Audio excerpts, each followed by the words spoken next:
Alors que la recherche de produits est une partie intégrante du processus, car nous venons de vous montrer comment ouvrir tous ces comptes fournisseurs. Et maintenant, vous vous demandez, quoi? Comment vais-je trouver les produits? Maintenant, je dois rechercher ces produits et m'assurer que l'argent que je dépense pour eux va réellement me rapporter de l'argent. Est-ce que cela va être rentable pour moi? Vous voyez? Donc, nous allons aussi vous montrer cette étape, pas à pas. Et nous allons vous donner les 3 meilleures catégories dans lesquelles vendre. Elles sont d'ailleurs imprimées ici. Vous vous souvenez de la liste que je vous ai montrée tout à l'heure? Si vous la regardez de près, vous verrez les 3 principales catégories juste dans cette liste ici. Vous voyez? Juste dans cette liste. Et Michael a dit, j'ai quelques listes de produits, mais c'est tellement difficile de chercher comparé à l'OA. J'ai essayé TA et je ne trouve pas grand-chose. Très bien, nous allons aborder ce sujet. Je vais chercher des produits avec vous ici en direct. Donc, restez avec nous, Michael, Malik, Trung et tous les autres, car on va passer en revue quelques produits maintenant. Pour les produits tendance, on préfère de grandes marques connues avec de faibles BSR et nous expliquerons ce que sont les BSR dans quelques minutes. BSR signifie Best Sellers Rank, le jargon d'Amazon. Mais les 3 principales catégories sont juste ici sur cette feuille de papier. Vous allez les voir. Et pour nous, il s'agit de l'épicerie et des produits alimentaires gourmets, de la santé et de l'entretien de la maison, ainsi que de la beauté et des soins personnels. Ce sont les 3 principales catégories. C'est là que vous trouvez beaucoup de produits de grandes marques qui se vendent vraiment très bien. Et maintenant, je voudrais poser une question à tout le monde et merci de répondre dans le chat. Je vais vous laisser environ 30 secondes pour répondre. Mais qu'ont en commun tous ces produits? Red Bull, Pampers, Vitamine, Nature Made, déodorant Axe, vernis à ongles Essie, huile d'olive, soupe Campbell, déodorant Tide ou Tide, lessive, rouge à lèvres. S'il vous plaît, écrivez dans le chat ce que toutes ces marques ont en commun. Qu'est-ce que tous ces produits sur cette page ont en commun? Voyez-vous des points communs entre eux ici? Très bien. Parce que j'ai une réponse pour vous, mais je veux d'abord entendre ce que tout le monde a à dire. Et si vous n'avez pas de réponse, ce n'est pas grave. D'accord? On va continuer. Donc, la chose qu'ils ont tous en commun, c'est qu'il s'agit de produits renouvelables. Oui, absolument. Miles l'a dit, on les utilise au quotidien. Vous en rachèterez à 100%. Vous gérez vraiment bien. Vous commencez à prendre le coup de main. Ce sont toutes des marques et ce sont tous des produits consommables, des produits que les gens consomment semaine après semaine, mois après mois. Par exemple, moi, je suis un grand utilisateur du dentifrice Crest. J'utilise le dentifrice Crest, celui pour blanchir les dents, depuis probablement 7 ou 8 ans. Je n'ai pas besoin de voir une publicité pour acheter du dentifrice Crest. Littéralement, tous les 45 à 60 jours, je vais sur Amazon et j'achète 1 ou 2 tubes de dentifrice Crest. Il arrive chez moi le lendemain et j'achète toujours du dentifrice Crest. C'est aussi simple que ça, non? Donc, des produits à renouveler. Vous n'avez pas besoin de réinventer la roue ici. En vous concentrant sur ces produits familiers et appréciés, non seulement vous simplifiez votre modèle d'affaires, mais vous profitez aussi de la fidélité que les clients ont envers ces articles. Vous n'avez pas besoin de les convaincre de les acheter. Ils en connaissent déjà la valeur. Votre rôle est d'assurer un approvisionnement fiable et des prix compétitifs, et c'est exactement ce que nous vous apprenons ici dans ce webinaire. Cette approche crée une situation gagnant-gagnant. Les clients obtiennent ce qu'ils veulent et vous pouvez construire l'entreprise prospère dont vous rêvez. Il n'est pas nécessaire, et je veux insister là-dessus, il n'est pas nécessaire de réinventer la roue dans ce processus. Absolument aucun besoin. Oui, aucun besoin. Oui, Trung aussi. Il utilise le dentifrice Crest depuis qu'il est enfant. Moi aussi. Je n'ai pas besoin de voir une publicité pour Crest. D'accord. Alors faisons ensemble quelques recherches sur les produits. Nous avons donc 2 produits ici. Ce sont ceux que nous allons étudier. Gloria ou Anna, pouvez-vous, s'il vous plaît, rendre mon écran un peu plus petit? Voilà. Merci beaucoup. Donc, nous avons 2 produits que nous allons étudier ici. Donnez-moi une seconde. Laissez-moi ouvrir le document. Je crois que je l'ai fermé, ce qui n'est probablement pas une bonne chose. Qui s'amuse en ce moment? Dites-moi si vous apprenez quelque chose grâce à cette discussion. Je veux savoir si vous apprenez quelque chose. C'est ça notre objectif. D'accord? Nous voulons nous assurer que nous vous apprenons des choses. C'est ce que nous faisons depuis des années. C'est ce que nous allons continuer à faire parce que rien ne me rend plus heureux que de voir des gens partir de rien et construire quelque chose ou partir de quelque chose de petit et bâtir quelque chose de grand. C'est vraiment passionnant pour moi. Ça a complètement changé ma vie, donc je suis vraiment ravi que vous soyez tous présents pour ça. Alors, le premier produit que nous avons ici, et laissez-moi partager mon écran rapidement. Laissez-moi fermer quelques-uns de ces onglets. Très bien, voyons cela.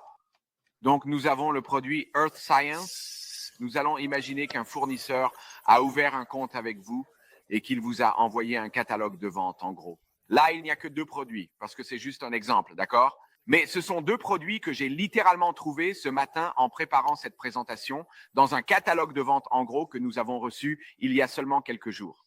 Donc, ce sont 2 produits que certains d'entre vous pourraient trouver dans les prochains jours en répétant ce processus. Et nous avons le déodorant Earth Science à 3,50 $ l'unité et les boîtes Rubbermaid Easy Find Lead de 14 tasses à 2,80 $ l'unité. Alors, allons sur Amazon.com et je vais partager mon écran ici. Donnez-moi une seconde. Très bien, et nous allons faire avancer ces produits ici. D'accord. Alors, partageons l'écran. Donc, première étape du processus de recherche de produits, vous allez vouloir faire une recherche par code UPC. Un UPC est un code universel de produit. Il y en a un sur chaque produit qui existe. N'est-ce pas? Voici un UPC, par exemple. Il y en a un sur chaque produit. Voici un autre produit. Voici un UPC. D'accord? J'ai littéralement tous ces produits ici. Voici un autre produit. Voici un UPC. Chaque produit dans le monde possède un code universel de produit. Et si vous vivez à l'étranger, il peut s'agir d'un EIN, qui est un numéro d'article européen. Ils font généralement 12 chiffres, parfois 13, parfois même 8. Mais la plupart de ceux que vous verrez seront, surtout si vous êtes aux États-Unis, la plupart feront 12 chiffres. Si vous êtes en Europe, beaucoup d'entre eux en auront 13. Donc, nous avons ce premier UPC pour ce produit Earth Science. Alors, la première étape est toujours de faire une recherche par UPC, parce que vous cherchez n'importe quel produit qui est lié à cet UPC. Nous allons donc faire une petite recherche rapide par UPC, d'accord? Et nous allons ouvrir certaines de ces fiches produits ici. Très bien. Voyons ce que nous avons. Nous avons ce produit, nous avons ce produit, nous avons ce produit et nous avons ce produit. Donc, nous allons tous les ouvrir et la première chose que nous voulons faire, c'est vérifier la vélocité estimée des ventes de ce produit. Donc, c'est là. Laissez-moi cliquer là-dessus rapidement. Ceci, c'est la calculatrice AMZS4. Donc, c'est un outil fourni par AMZS4. C'est incroyable. Nous l'utilisons depuis de nombreuses années. Elle se trouve ici en haut à droite comme une extension Chrome et il suffit de cliquer dessus pour connaître les ventes mensuelles estimées de ce produit ainsi que sa rentabilité. Alors, tu te souviens combien nous payons pour ce produit? Nous payons 3,50 $. Donc, on va mettre le coût du produit à 3,50 $, d'accord? Et pour ce produit, il te reste 2,56 $ de bénéfices, d'accord? Et il se vend environ 165 unités par mois, d'accord? Mais il y a quelque chose que je veux souligner ici, c'est que lorsque je copie ceci, cette asine, donnez-moi une seconde. Je fais ça en direct ici, alors soyez indulgents avec moi. Quand je copie cette asine, ce qu'on peut faire, c'est lancer l'outil de recherche de produits AMZS Scout et on veut voir si cette asine est une variation, d'accord? Une variation signifie qu'il y a plusieurs annonces sur cette page. Très bien, donc on va chercher ça, chercher cette asine ici.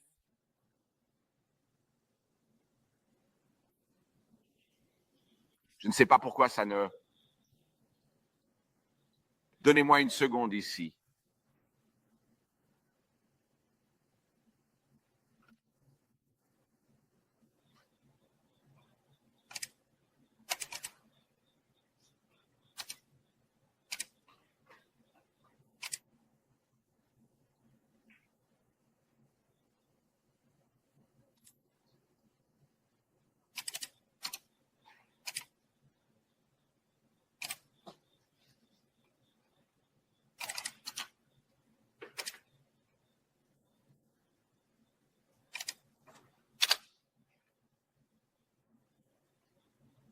Très bien, c'est parti. Donc, la première chose que nous voulons vérifier, c'est cette liste de variations, n'est-ce pas? Nous avons donc cette as ici et nous avons toutes ces informations. Cela vous indique le classement de ce produit qui est d'1 million, ce qui est beaucoup trop élevé. Donc, nous n'allons même plus envisager de regarder ce produit. Il est classé au-delà d'1 million, ce qui signifie qu'il ne se vend pratiquement pas du tout ou qu'il ne se vend pas du tout. Donc, en fait, nous allons passer à un autre produit et ne plus du tout envisager de regarder celui-ci parce que son classement est trop élevé. Cela signifie qu'il ne se vend pas du tout, n'est-ce pas? Ensuite, nous avons cet autre produit ici.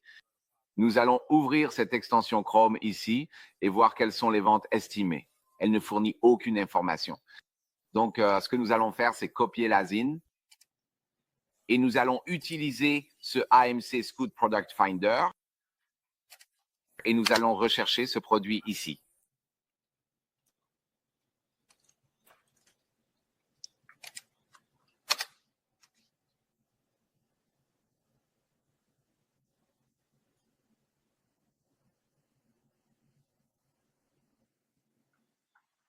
Et le voici. Il est classé 199 000. Il n'a aucune variation. Et il nous reste un bénéfice de, lançons le calculateur. Nous le payons 350 $. Donc, le coût du produit est de 350 $. Et il nous reste un bénéfice de 225 $, n'est-ce pas? Donc, c'est aussi un produit potentiel. Et ensuite, nous avons ce troisième produit. C'est un lot de 5. C'était celui que nous regardions tout à l'heure. Celui-là est classé très haut, donc nous n'allons même pas le considérer. Nous avons donc maintenant 2 produits potentiels à acheter. Nous avons 2 lots d'une unité que nous allons potentiellement acheter. Et maintenant, ce sont toutes les annonces qui sont apparues et qui sont reliées au code UPC. Donc maintenant, ce que nous voulons faire, c'est une recherche par titre, n'est-ce pas? Nous voulons faire une recherche potentielle par titre et voir s'il y a d'autres produits qui nous pourrions être en mesure d'acheter, qui sont reliés ou peut-être pas reliés au code UPC, mais qui sont bien le bon produit. Alors, faisons une recherche rapide par titre ici. Faisons-le directement depuis le catalogue. Nous allons faire Sciences de la Terre, déodorant senteur herbe. Donc, lançons cette recherche et nous allons chercher d'autres formats de lots qui pourraient exister. Nous avons donc ces 2 asines que nous allons potentiellement acheter, mais nous cherchons d'autres produits, n'est-ce pas? Parce que je veux toujours acheter plus de produits que juste un seul asine. Vous voulez acheter plusieurs produits à la fois. Ici, nous avons donc un lot de 4. Nous allons donc ouvrir celui-ci. Ici, on dirait que nous avons un lot de 2. Nous allons donc ouvrir celui-ci. Et voici le produit, ou c'est le produit que nous avons regardé précédemment, car il se vend à 9,87 $. C'est celui que nous venons de rechercher. Et quelqu'un a demandé dans le chat quelle est une bonne marge. Donc, généralement, pour notre entreprise, nous aimons voir, vous savez, environ 3 $ de bénéfices par asine. 3 $ de bénéfices par asine. C'est ça le but du jeu. Pour nous, c'est environ 3 $ de bénéfices. Maintenant, vous pouvez viser plus ou moins. Cela dépend vraiment de votre flux de trésorerie. Si vous débutez, je pense que 3 $ est un chiffre raisonnable pour commencer. Et l'objectif, c'est d'ajouter toujours le plus de produits possible à votre commande. Nous avons donc cette science de la Terre. Nous venons d'ouvrir 2 fiches produits, n'est-ce pas? Donc, la première chose que nous allons faire, c'est utiliser cette calculatrice et nous allons voir, souvenez-vous, de ce que nous payons, 3,50 $. Donc, 3,50 $, c'est pour un lot de 4. Donc, 3,50 $ multiplié par 4. Quelqu'un peut faire le calcul dans le chat. 3,50 $ fois 4. 3 fois 4, ça fait 12 $. 50 centimes fois 4, ça fait 2 $. Donc, 14 $. Donc, quand on saisit le coût ici de 14 $, cette calculatrice AMG Scout nous indique que nous gagnons 6 fois 62 $ sur ce produit. Ne savez pas? 6 fois 62 $. Cela correspond à mes exigences de marge. C'est un produit incroyable que je pourrais potentiellement vouloir acheter. Mais d'abord, il faut faire un peu plus de recherche. Vous devez vérifier s'il s'agit d'une fiche produit à variation. Et si c'est une fiche à variation, vous verrez cela sur le site d'Amazon. Vous verrez ceci. Il y en aura plusieurs offres sur une seule fiche produit. Donc, il faut comprendre qu'il y a plusieurs offres pour ce produit sur une seule fiche. J'ai vu que c'était rentable. Nous venons de faire les calculs ici. Amscout me dit qu'il se vend environ 166 unités par jour. Je veux dire par mois, 166 unités par mois. Donc maintenant, je dois déterminer combien d'unités cette variation spécifique vend, n'est-ce pas? Et il y a une façon simple de le faire. Sur cette calculatrice ou sur ce menu déroulant AMZScout, nous allons faire une recherche de cette asine et nous verrons ce qui s'affiche ici. Alors, laissez-lui une seconde et nous allons commencer à éliminer tous les autres produits. Et c'est Amscout qui nous dit que c'est un produit tendance. Et vous verrez ici, il y a 3 variations. D'accord. Son classement est d'environ 80 000. En général, nous aimons rechercher des produits qui sont à 200 000 ou moins. Et oui, on peut en tenir compte. Nous allons le faire dans cet exemple. C'est un excellent point. Nous allons le faire dans cet exemple. Il existe de nombreux logiciels, mais dans ce webinaire, nous nous concentrons sur AMZS Scout. Vous savez, c'est un excellent logiciel pour vous aider à grandir. Et dans ce webinaire spécifique, nous parlons d'AMZS Scout. Très bien, donc il y a 3 variations. Voyons donc un peu plus en détail ces variations. Nous avons dit qu'il se vendait environ 165 unités par mois. Donc, lorsque nous cliquons sur les variations du produit, nous devrions pouvoir voir les ventes estimées pour chaque variation sur cette fiche produit. Voyons donc si cela s'affiche ici. Et voilà. Donc, il vous donne les évaluations pour cette variation spécifique. Il vous donne le nombre d'avis pour cette variation spécifique. Il vous donne le chiffre d'affaires mensuel estimé pour cette variation spécifique. Et ici, il vous donne les ventes estimées de cette variation spécifique. Donc ici, le pack de 4 sur ces 165 commandes totales en vente mensuelle pour l'ensemble des variations sur cette fiche produit, ce pack de 4 spécifique se vend à environ 60 unités par mois. Non, pas 100 produits par variation. Nous en recherchons un en ce moment. Celui-ci est excellent. Il rapporte $6 et 62 cents. Il se vend à environ 60 unités par mois, n'est-ce pas? Et maintenant, la dernière chose que nous devons faire, c'est jeter un œil aux vendeurs concurrents et déterminer où se trouve cette fiche produit. C'est juste ici. Maintenant, nous allons regarder combien de vendeurs il y a dessus et déterminer combien nous voulons en acheter. D'accord? Donc ici, nous voulons regarder les vendeurs concurrents, n'est-ce pas? Les vendeurs concurrents. Donc, cette information est aussi fournie dans AMZ Scout, mais parfois, j'aime bien l'ouvrir sur le côté et regarder visuellement les vendeurs concurrents. Celui-ci a 31 articles en stock. Celui-là est compétitif. Il est à moins de 5% ou à quelques pourcents du prix de la buy box.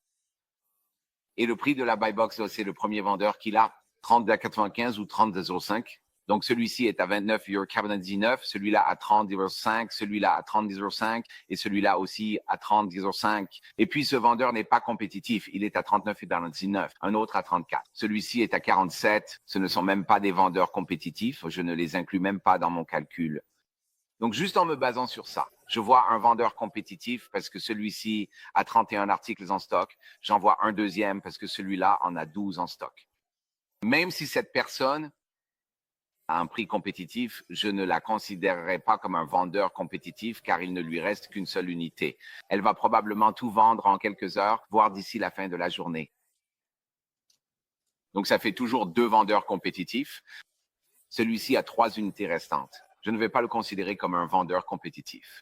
Et celui-là a 4 unités restantes. Donc, je ne vais même pas le considérer comme un vendeur compétitif parce que d'ici 1 ou 2 jours, ces vendeurs-là, les 3 vendeurs auront écoulé leur stock. Donc, essentiellement, sur cette fiche produit, il y a 2 vendeurs compétitifs plus moi, n'est-ce pas?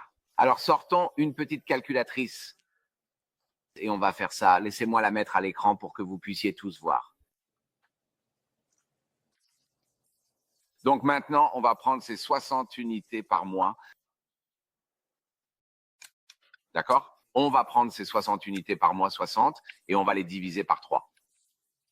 Donc pour cette fiche produit spécifique, j'achèterai environ 24 lots, n'est-ce pas?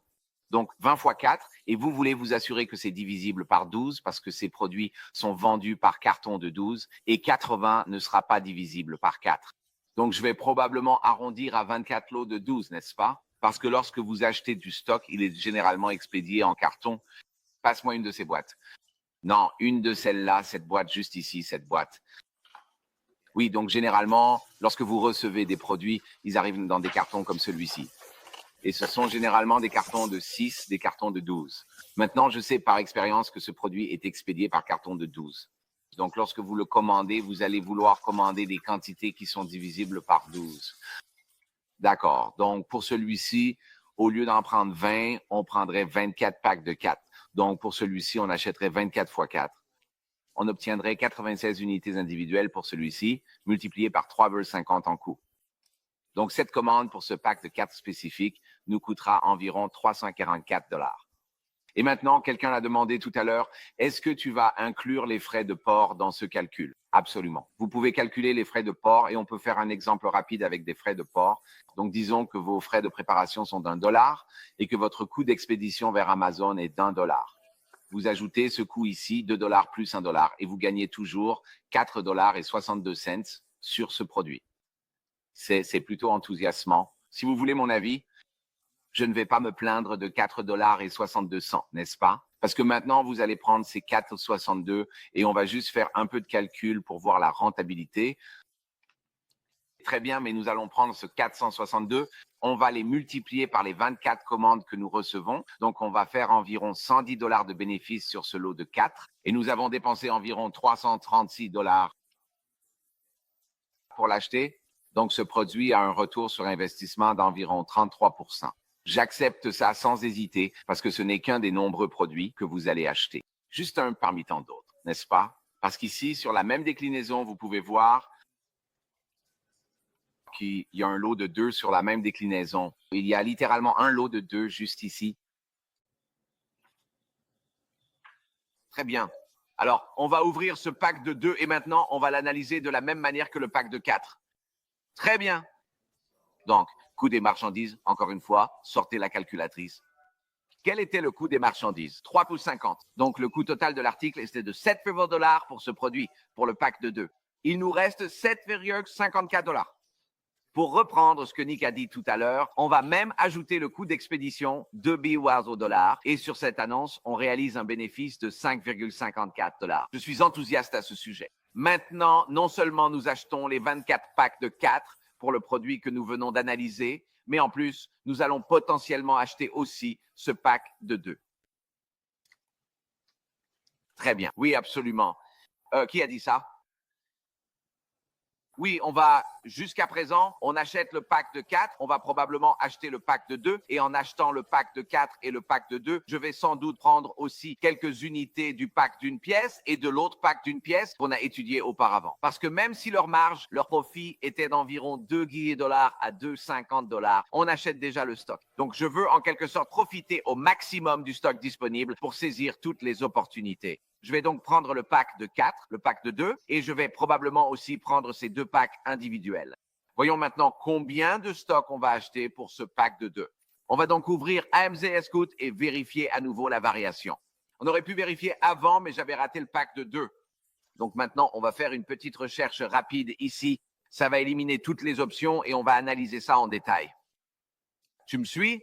Ouais, on est sur le marché américain en ce moment. On est sur le marché américain, mais ce processus est le même, peu importe sur quel marché tu te trouves. Et c'est la même fiche produit, donc c'est un classement de 80 000. Le prix est de 21,69 $. Encore une fois, tu as cette calculatrice ici, donc on peut refaire ces calculs rapidement. C'était 7 $ le coût unitaire, 2 $ de frais de livraison. C'est bien ça? Et il nous reste 5,54 $. Ça, c'est après les frais de préparation. Donc, après les frais de préparation, après les frais d'expédition, tu gagnes quand même 5 $ sur ce produit. Maintenant, on veut juste ouvrir le vérificateur de variation et voir à peu près combien d'unités de ce pack de 2 se vendent. Le pack de 4 se vendait à environ 60 unités par mois sur les 165. Donc, maintenant, on va vérifier combien de packs de 2 se vendent. Et les ventes estimées du pack de 2 sont d'environ 70 unités par mois. D'accord? Donc maintenant, prenons aussi le pack de 2. On vient de trouver le pack de 4, prenons le pack de 2. Alors, ouvrons le pack de 2. Faisons la même chose. On va vérifier rapidement les vendeurs concurrents, voir ce qui se passe de ce côté-là. Maintenant, AMZ Scout propose cette option où l'on peut réellement voir ces vendeurs concurrents, mais je ne sais pas si on peut voir les prix de ces vendeurs concurrents. Je suis sûr qu'on pourrait si on cliquait dessus. Mais c'est aussi directement sur la page Amazon.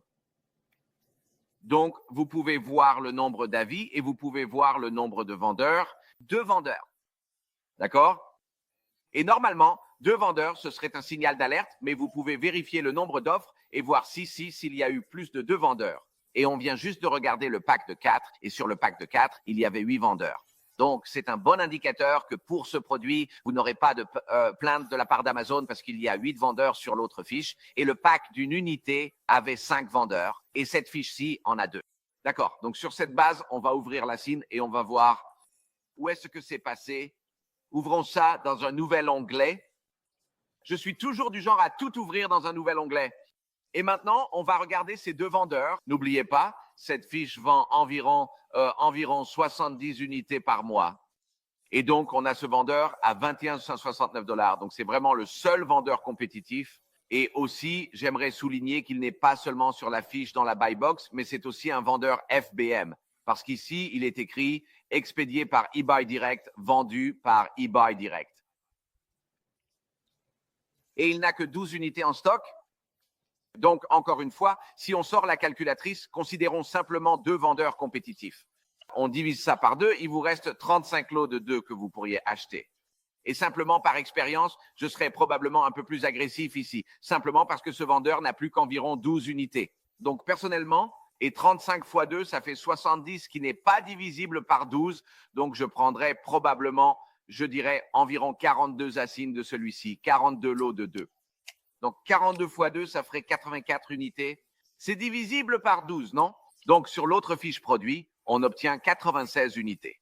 Sur cette fiche produit, on obtient 84 unités. Et puis, pour les lots d'une unité que nous avons regardés auparavant, je ne vais pas refaire tout le processus de recherche produit, mais on prendrait probablement, vous savez, entre 12 et 18 unités, chacun pour cela aussi. Donc maintenant, nous achetons sous un seul code UPC que nous venons de voir. Nous achetons 4 produits différents sous ce même code UPC et nous allons potentiellement acheter, je dirais probablement, disons encore 60 unités entre les 2 lots d'une unité, donc environ 240 unités. D'accord?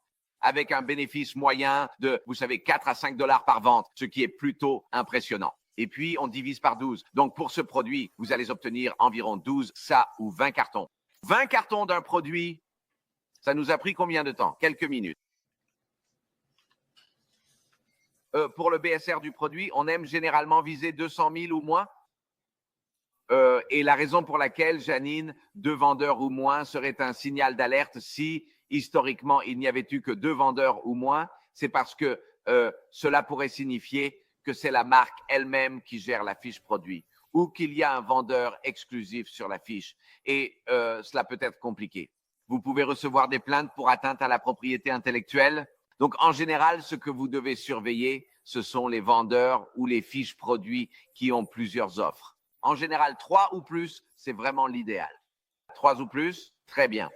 Donc, ce sont vraiment les bases de la recherche de produits. Nous avons littéralement pris un code UPC et un catalogue et nous avons trouvé 4 assignés différents en utilisant AMZS Scout comme logiciel pour analyser la rentabilité, examiner les variations sur la fiche produit, vérifier la concurrence, les prix et le BSR et ainsi prendre des décisions d'achat éclairées pour cartonner.